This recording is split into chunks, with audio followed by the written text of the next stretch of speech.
Hey everyone, welcome to a new episode of the You Got the Ron Dude podcast. I'm your host, Ron Jammin. Thank you very much for tuning in. This episode, going to be reviewing the first John Wick movie. Came out about 11 years ago, and I'm a little late to the game. Since then, there have been 3 sequels and then a spin-off called Ballerina. And today I'm going to watch 2, probably 3 and 4 as well. The first movie, it's good but not great. I'll explain why. But a great setup in that for the character. And obviously got 3 sequels, so they're doing something right. But I'm going to go through the story, cinematography, pacing, characters, cast, and more. But, when these movies came out, there's so much hype and praise for them. Great reviews. This first one, 7.5 on IMDb, 86 on Rotten Tomatoes, which are very high scores. And overall, I'd give it a 6.5 out of 10, because it's a really good, kind of like Batman Begins. It's good, but it doesn't have that rewatchable factor. And my notes are kind of scattered all over the place, so they're not in order or anything. But YouTube, stream this episode for free. SoundCloud, you can download and stream for free. Like, share, comment, subscribe, all that fun stuff. I do appreciate it. Let's see. Let's start off with the new dog. I think he got him too soon. Because the way they set it up I liked. Because it's like, well, he had to break in, had to get supplies, bandages, and stitches and that for himself. And it's like, oh, it's a dog kennel too. There you go. But obviously with this first one they didn't know. Like, I don't know if we're going to get a sequel, because it's a good movie. And like I said, the reviews are stellar. But I would have saved the new dog for maybe the end of 2, depending on how that ends. But it just seemed a little too soon. Doesn't ruin the movie at all. I didn't take away points for that. But I understand him wanting, that connection, and the fact that his wife left him that dog was really sweet. And when the delivery driver dropped it off, I didn't even see that's what they dropped off. I thought he was getting a letter or some device or something for whatever. The fight at the end with the main boss, very underwhelming. I mean, he had been drinking in that.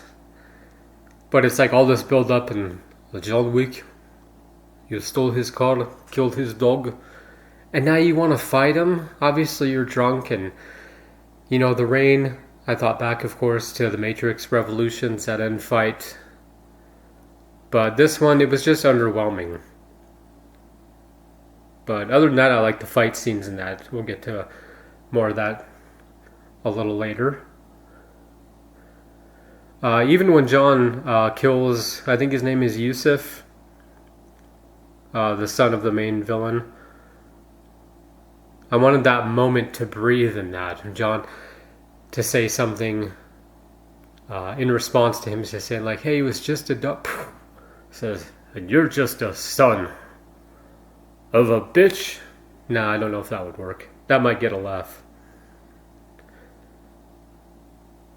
And I thought back to the Jason Bourne movies, the ones with Matt Damon. And, all that build-up. And then the third movie is like, Jesus Christ, that's Jason Bourne. Like, whoa. This movie gets that done very early on. First movie, establish, the boogeyman. And John Wick, and it's just like, well, this person, they retired, they did a lot of damage, got a lot of work done, don't want to mess with them. But they did such a great job setting up the character. And great intro for the movie, because you're wondering, is he going to die? Obviously there are sequels, but they could take place before this movie. And again, I haven't seen, any of these until now. But at the end, again with the third act, the fight was underwhelming. And then I thought John was going to be rescued. Because when he takes the villain's vehicle and then makes his way over, watches that video of his wife and him again, which is really sweet. I thought somebody was going to rescue him. Because he just kind of gets up and I mean, he's a survivor, don't get me wrong. He gets pretty beaten up in this movie, but it was just a little underwhelming. So that in the fight, I took away points. And I don't know what episode of Joe Rogan's podcast, but they were watching the intro to 2. And my understanding, for some reason, I thought it was a cliffhanger ending on 1. That leads into 2 with him in the vehicle chasing down the bike and that. So I was very surprised. And he's walking his dog and then roll credits. And I skipped ahead in that because I was like, oh, maybe it's a credit scene. Now, part 2, I did watch the first, I think 15 or 20 minutes. So I like that chase, but I just thought it was going to be a cliffhanger ending. Because, like I said earlier, I mean, obviously you don't know if you're going to get a sequel, if you make your money back. Because reviews can be great in that, people praise it, but it just doesn't get its money back during the theatrical run. But that I didn't take away points for. I was kind of disappointed, but it's like, well, that's nothing on the movie. But in 2, I like how John Leguizamo's character helped him track down that biker to get access, to get his car. But let's see, Adrienne Palicki as Perkins. I really like her character.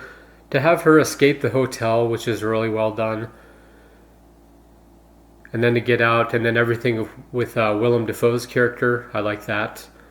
But I really like her. She's a great actress.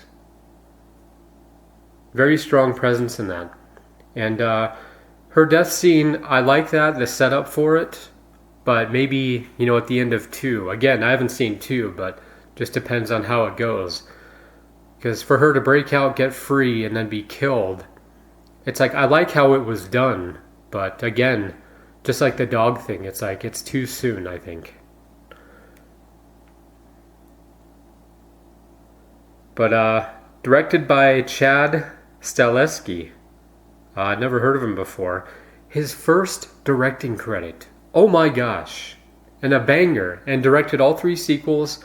Ballerina, I believe he produced. But I was blown away because for a first movie, but then you look up his resume and that on Wiki, and he's actually Keanu Reeves' stunt double in the Matrix movies. I don't know about the 4th one, but the main trilogy.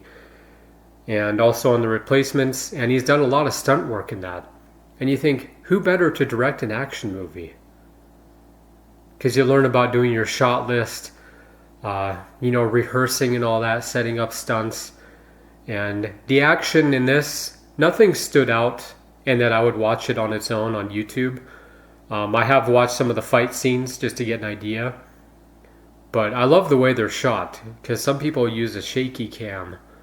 And I feel like that, it's part of, I don't know, while you're filming, maybe you're like, well, this looks too boring. Or when they kick, I want, 5 different angles. But Keanu, I mean, you could tell it's him doing the stunts in that, at least for the most part. Because whatever stuntman they use, they did a great job in the coverage in that. But, wide shots and then close-ups when necessary. Because like the Taken movies, it's just like, wait, who got hit? Not all the fights, but just some of them. But shout out to Chad. I mean, I hope that, he gets to direct more movies, and first time director, and then to have 3 sequels. I mean, come on. But again, shout out to him. I mean, everything he's learned on, movie sets and that, it's obviously paid off. This isn't a plot hole. I did take away a point because I wanted to see the context of this, but at the gas station, with Yusuf and his gang, he comes up to the car, they have their exchange, and John drives off, and it's like, okay. They didn't seem like they were in a rush, like, track down this guy, So I'm curious how they found him. Maybe they were, a ways away, but There wasn't, traffic or many people on the road, and they were able to track him down. But that I'd like to know. Because if they, maybe somebody got a shot of his plate, but still it'd come up John Wick, they'd be like, oh, no, we're good. So they must have just followed him. Because obviously later they find out when they go to John Leguizamo's character's place. And he's like, where did you get that car? Yeah, get it out of here. Like he knows whose car it is. But another thing I thought about while watching this is what if there were no sequels? Because on its own it's good. And, the story, I give it 5 out of 5. Because it doesn't branch off, doesn't try to set anything up. There's this organization in place, and they have their rules. And you're like, okay. And you can see how all those things could be used in sequels. But it's not confusing or anything. It's more like, here's the potential, here are all the setups, all the ingredients in place. But the story is like, well, they stole his car, killed his dog. He wants revenge. And you could argue like, well, he's not coming out of retirement. He's not doing like jobs for anyone. Just more like, help me track down these people. And that's it. And it's one of those, because, the coming out of retirement thing, like Taken, that should have been one movie. Because I say all the time, like that and The Hangover, we should have wanted sequels to those. But, I saw Vince Vaughn and Owen Wilson in the Xfinity commercial, and it's like, well, Wedding Crashers, it's like, well, they settled down at the end. So 2, it would be like, well, what's it going to be about? Them and their wives crashing weddings. Okay, but they're not going to be hooking up with people, right? But point being, some movies, it's like it's just a one-off. Because sequels, tend to repeat things. But this, if it was just this movie, would have worked great. And let's see story 5 out of 5. Cinematography, overall there's some impressive shots. I like the way the action was shot. I'm going to give it 4 out of 5. Because like that shot when they're outside the church and John ambushes them. There's that shot of them walking and they kind of use the shaky cam. And I was like, well, the scene's already so intense. Obviously John just burned everything. Their collection of stuff. Money and evidence and all that. But, okay, 4.5 out of 5. Pacing is perfect. About an hour and 35-minute movie. And the first 15 minutes, the first 30 minutes, we get so much done. We have our motive. You feel for the character. And even though it's one of those, just like I love the Fast and Furious movies, I have a podcast called Forever Fast. Also available here. SoundCloud and YouTube. Check it out. It's like, well, you're dealing with these people who've done bad things. Obviously, John was, a hitman. Or whatever other name there is for that. Or for his line of work. But it's so compelling because you're like rooting for this person. Because it's like, well, they want to do good, live a good life in that. Trying to get there. And then something like this happens. Because action movies don't need to be 2 hours. This proves it. And again, to Fast and Furious, those, I think the Fate of the Furious, the director's cut was about 2.5 hours. I think that's the longest one.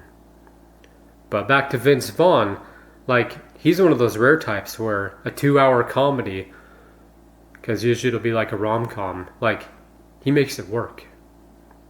Not saying it's all on him, but obviously, his movies, they don't have to be an hour and a half. Like, he likes to explore the characters and that, and does a great job with it. But this one, I think even the first Taken was maybe under an hour and 30. But the characters, cast, all that, great job. Oh, sorry, pacing, 5 out of 5. If I didn't already say. Characters, cast, I like seeing Willem Dafoe. That was a nice twist, because I was sure he was going to go after him. And in the hotel, it's like, well, okay, he's going to take the shot. And then you see, what's her name, Perkins. And it's like, oh, I don't know if he had a change of heart or if he was just monitoring John. And it's like, well, he didn't tip him off about anything, but sometimes when you watch movies, you think like, you know what, who would have been great in that part? I didn't think that at all during this. Everyone did a great job. And of course, Keanu shines as John. Because he does such a great job at just conveying like this character. It's very dramatic in that, but it's not to the point where it's like, stop playing victim. You're fine, get over it. You really feel for him. And those slow shots, panning, zooming in that, it's like they're so well done. And he's one of our greatest character actors. Because you see him, it's like, oh, it's Keanu, but he takes on a role just like Tom Cruise. Like, he looks the same in every movie. But you're like, no, but he's Maverick right now, or he's Ethan.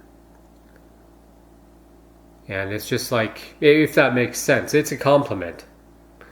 You see them, this big star, and it's like, but they just get so in depth in these characters, and it's so well done.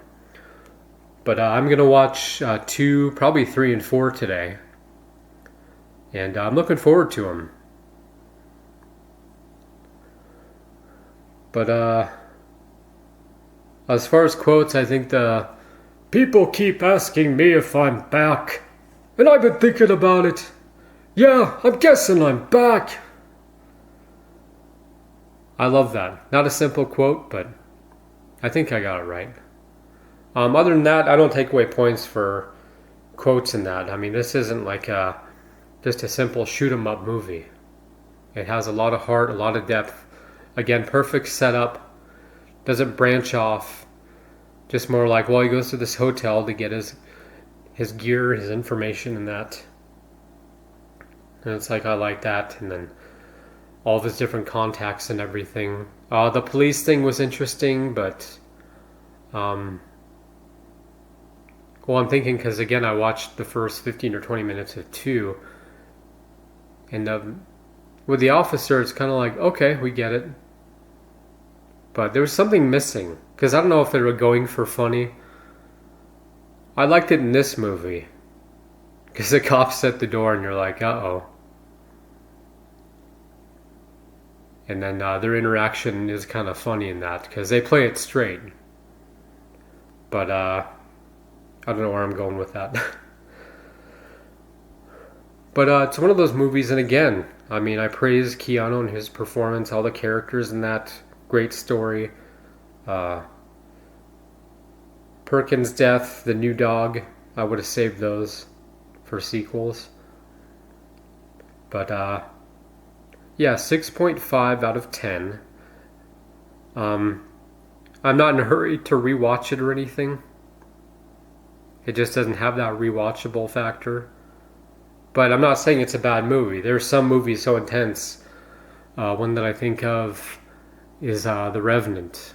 Like, it's a great film, but you're like, well, I saw it, and unless I forgot a bunch and I wanted to watch it again, there's no reason to, because it's so intense. But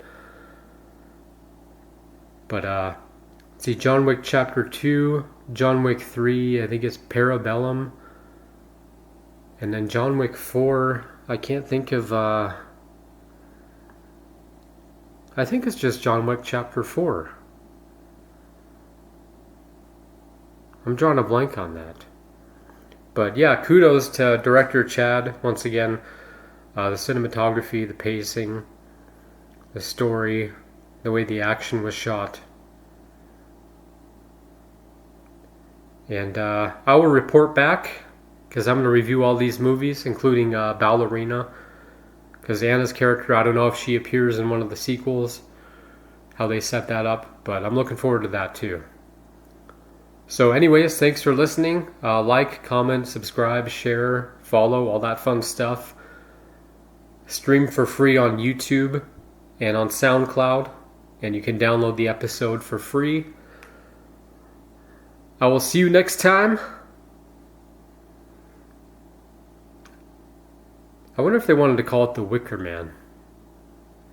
Get it? John Wick. But then it'd be like, oh, people confuse it with the Nicolas Cage movie. You bitches, it was all for honey. My dog, my car, come on, man. Don't you know who I am? Alright, thanks for listening. I'll see you next time.